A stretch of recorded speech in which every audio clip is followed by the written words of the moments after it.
First, lay your bow flat on a table like this. Next, remove the quiver bracket along with the foot stirrup. Loosen this set screw, and that will allow you to remove the bolt that holds the riser on.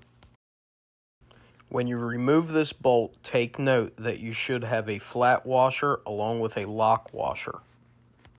Carefully remove your riser, keeping in mind that your cable slide will pop out and probably fall on the floor if you're not careful. Now is also a great time to go ahead and wax your string as well as your cables. Once you've done that, you can go ahead and put the cable slide and cables back into the barrel of your bow and lay the riser flat on a table like this. Shown here are your barrel dampeners that come in the kit. You will also notice that they come with 4 spacers.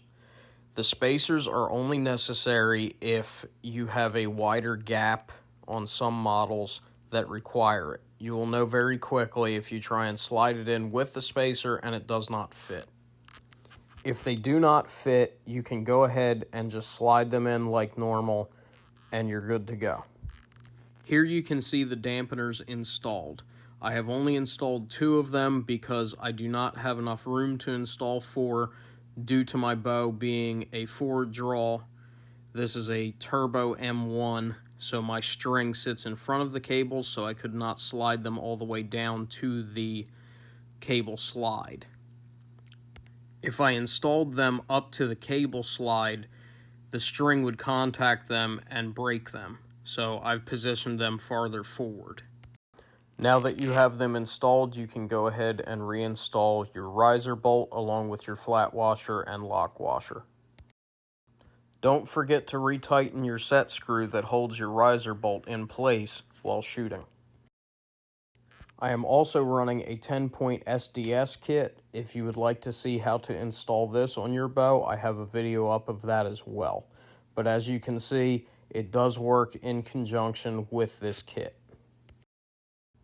Up next, we are going to install the supplied dampeners for the foot stirrup and reinstall the foot stirrup. These are very easy as they just slide right over the foot stirrup and you can slide it right back in. Be sure to position these so that they have clearance to the riser.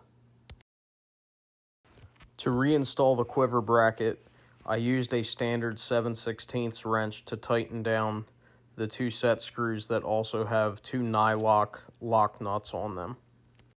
Now that everything is reassembled and we have checked our clearances to all of our parts, we can go ahead and move on to the limb dampeners. To install your limb dampeners, you need to measure the gap between your limbs. There are 2 different variations of limb gaps. This is an example of a bow with a narrow limb gap. This would be any bow that has a limb gap of 11/16 to 3/4 of an inch. So you would install your limb dampener in this case with the legs running horizontally.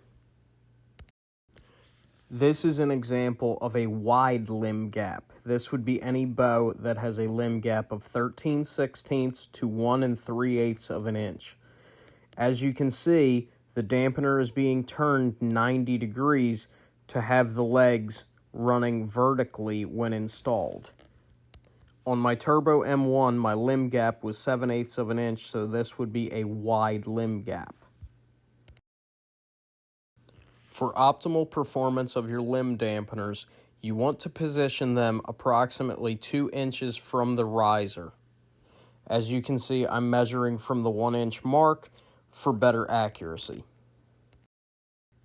And that's it. You are all done and your kit is installed. Your bow should be a good bit quieter. Thank y'all so much for watching. If you have any questions about this, please drop me a comment. And if you haven't, please be sure to like and subscribe.